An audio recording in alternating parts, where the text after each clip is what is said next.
Hey, beautiful people. It is Kariana, your favorite Richie coach. And I am here with a video about, do you need to believe your affirmations and or new story in order to call in what you want, in order to manifest? You guys have asked about this. It's a viewer request. And so I'm bringing it to the channel so you guys can get educated. All of my information about one-on-one coaching will be down in the description box below, along with any cool stuff that we might be giving away on the channel. So go ahead and check that out. Don't forget to like, share, and subscribe. And if you're new to the channel, welcome. And if you're back again, welcome back, guys. Thank you so much for returning and getting educated and trying to become the best version of yourself on your LOA journey. Okay, it's Mother's Day, and happy Mother's Day to all the mothers. Whatever you guys end up doing on your day, make it all about you, because that's what you're entitled to. All right, guys, I intend that you guys have the best day ever. All right, so I also have a really cool success story that is pertaining to this actual subject. I had a client write in, and they were struggling with, some doubt, not believing, a little bit of wavering, and they persisted through, and they got exactly what they wanted. And they're still going on their journey, and they're manifesting more and more things in. And it's so awesome to hear. And I'm always proud of you guys when you bring these success stories to me. I don't know why I'm ever shocked and surprised, because I know this LOA thing works. It definitely works. And I've helped so many people, but each and every single time that I get a success story, I'm always super duper excited. It really hypes me up. So I want you to be my next success story. Okay. Okay, guys. So I'm going to explain to you in the simplest way possible on why you don't need to believe your affirmations in order to manifest. I have explained this before on the channel, but just in case you didn't catch that video, or you're new to the channel, or you need a reminder, I'm going to remind you guys again on why it's not important to believe your affirmations in order to manifest what you want. Okay. So, when you guys come to me and, especially like my new clients or my returning clients that are now trying to manifest something new in, or they're changing directions. Or like I said, if you're a new client and you come to me and this is like your first time coaching with me, of course, I always say I give you guys homework. So I'm going to equip you with what, with education and the tools that you need in order to, begin your manifestation journey and call in what you want. But, at first, it might be a little foreign, the story that you're telling your subconscious. But what I always say, what you think about, you bring about. And it's really that simple. What are you feeding your subconscious throughout the day? Where do your thoughts keep on going, right? That is what manifests. And that's really that simple. So when clients will come to me, and let me give you an example, and they say, I have been friends with this person for years, and I've now, figured out that I have feelings for them, and I think I might be in love with them, and I want them to be my partner in life. Okay, well, that might be a story that at first isn't going to feel believable, because you've been friends with this person for years and you've never had anything romantic going on. And now all of a sudden, hey, I'm in love with this person and I want them to be my SP for life. Okay, well, that can be a little jarring to the subconscious at first. And you're not going to probably believe it at first. I'm going to be honest with you guys. But guess what? We need to keep on feeding our subconscious that anyways, because the subconscious is going to accept what you keep feeding it. Wherever your thoughts go back to is what it must accept and it must push out. And that's just the bottom line here. Okay. I've explained to you how the subconscious works. And I will explain it to you again. Okay. Let me give you another example. If you come to me and you've had an SP in your life, whether you're a no contact or not, doesn't matter. And you say, hey, Kariana, I want to manifest this person to be the most romantic person that I've ever met in my entire life. I'm talking about boombox over the head outside the window, 80s, 90s movies here. Okay. Romantic, right? Buying me flowers, opening up my door, ordering me my favorite wine at the restaurant, knowing exactly what I want, being attentive, being consistent. But I've never seen this from this person before. They've always come in and shown me kind of hot and cold. They've never been romantic. They forget my birthday. I don't think I've ever gotten a card for our anniversary in the whole entire time we've been together. Okay, well, when we're changing that story, it's going to be a little unbelievable at first. Okay, that is natural. That is normal. doubts come along with manifesting new things. Wavering comes along with manifesting new things. Okay. But I want you guys to not have that be the comfy place to land, as I like to say. Okay. You know, it's toxic. So let's not run back into the fire. Let's not run back to the old story that we've outgrown, that we no longer desire. Okay. So it's about redirecting your subconscious and persisting through those doubts, the wavering, the non-believing, in order to get what we want. And this isn't forever. Okay. This is in the beginning, guys. Your subconscious will calm down. The tantrum that I've, used the analogy of, it's like your subconscious is a child throwing a tantrum. Yeah, at first it is. But guess what? That child always calms down eventually, right? Comes back to its senses and is the nice, cute child running around again. Your subconscious is going to do that. It's going to calm down. It's going to start accepting your story that you're telling it, the affirmations that you're feeding it, and it will follow you. Okay. Because you're in control of it. It's going to fight you at first. Brain doesn't want to change, but it must. And it's about redirecting it. Where do we go back to? Where do we dwell? Okay. And so that's the bottom line here. Okay. So it's persisting through that. Very, very important. Okay. Now, you guys, I've used the analogy of like your subconscious. You have to think about it kind of like you're leading your blind friend across the street. You're not going to steer your blind friend wrong. Okay. You're not going to steer your blind friend into danger. You're going to make sure that you get your friend who is impaired, right, from A to B. Okay. So it could look like this, right? Take my hand, right? You're taking your friend across the street. I'm going to get you across the street safely. Here's a curb that we're going to step off of.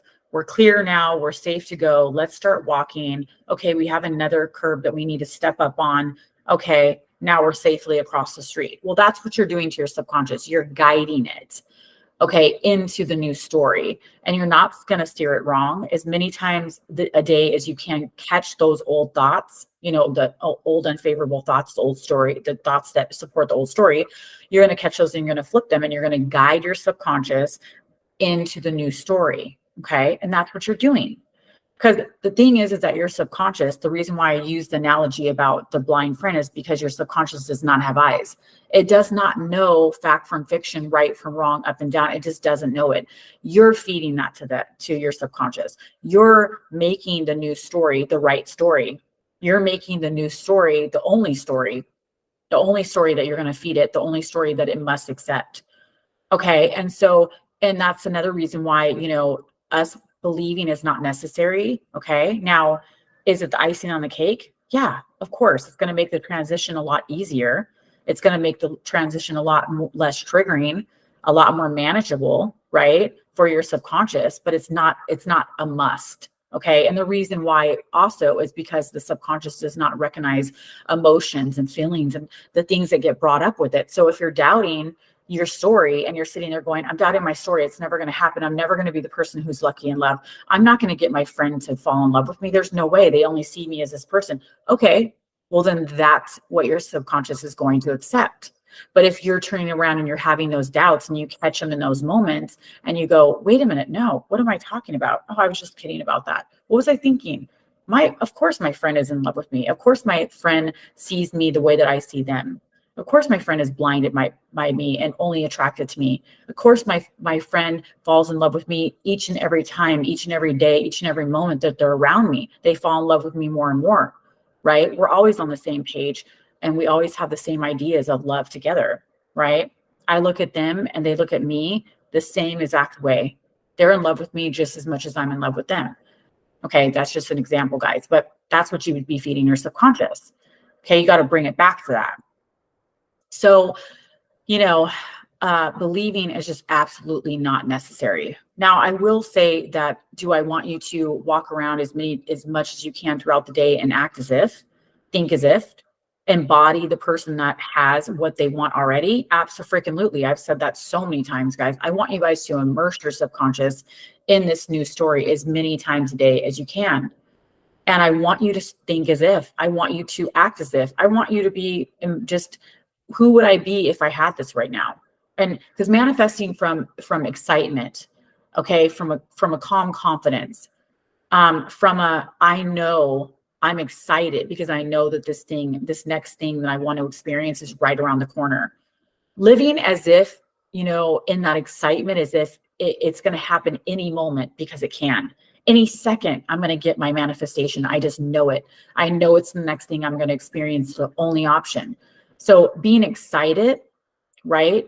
Because that's who you would be if you had it, or if you knew it was coming on a particular day. And I want you to start embodying that right now in this moment. Embody that, guys. Become that. Act as if, think as if.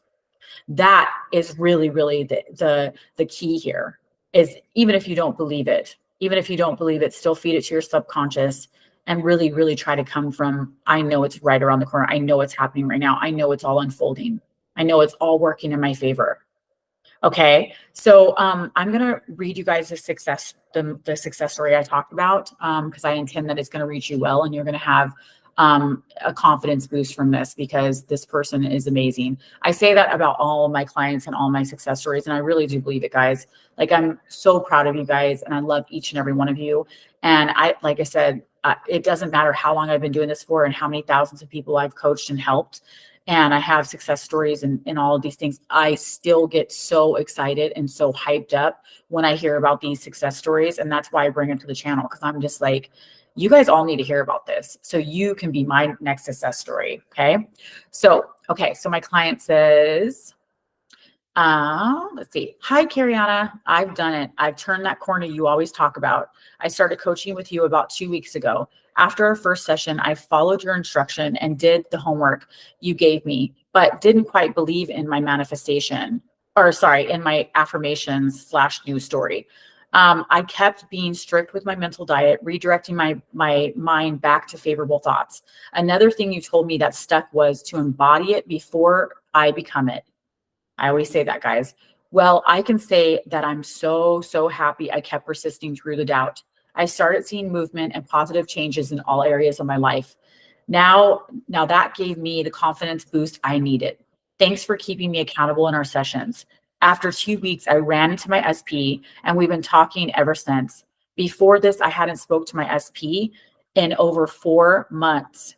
My SP has been showing up consistent, like a completely changed person.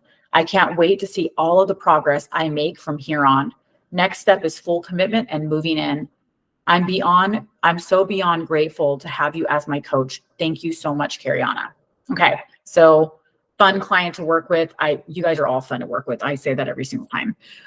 But yeah, fun client, awesome client, because this client I'm super duper proud of, because even through like the doubt, the not quite believing, persisted through that anyways. They started seeing movement that gave them the confidence boost. And I can say in my own experience that I know how that feels. I know what that's like. And I always prepare you guys for that, right? Because I know that when I was manifesting some big things in my life, that I started seeing movement, because I chose that was the only option that I was going to experience, right? And then I started seeing movement, started seeing partial manifestation, and that gave me the boost of confidence that I needed to keep going and persisting. And that's what happens. And that's what we need to do, is when we see movement, and or, partial manifestation, we need to keep going. That's when we go hard. Okay. And going hard doesn't mean we're stopping our lives. We're putting ourselves second, and we're making everything about SP, or everything about the money, or everything about the job, whatever we're trying to manifest. No, going hard just means that we're not drastically changing anything. We're not, going off on okay, well, I got this, and I feel like my affirmations maybe need to be changed or tweaked or better. No, this is a time where we need to really go hard in what we've been doing, so we can harden those things, the new story into fact, and then we can really push out our full manifestation. And key here is push it out, experience it, right? And keep experiencing it. Get the consistency that we want from this person, this money, this job, whatever we're trying to manifest, so we can keep it coming in, and we can experience the way that we're meant to experience it, not have this thing going, in and out It's hot and cold. We're sometimes experiencing the new story. Sometimes we're getting a sprinkle of the old story, and it's just so unpredictable. Okay. So yeah. So this is the time that, we really need to persist. And like I say, go hard, guys. Right. So take that with you. I love each and every one of you guys. You guys are freaking awesome and you're so powerful and you can absolutely do this. I say this every single time. You're no different than me. You're no different than the client that I just spoke about. Okay. You're just as powerful, but you got to allow, right? You got to allow these things to come in. And I am giving you guys the tools and my life experience and my training, my education for you guys to do so. So let's start applying it. Let's start applying it right now, no matter what state we're in. Okay. So you guys take that with you. I will see you guys next week and enjoy your day or your night, wherever you are in the world. Bye, guys.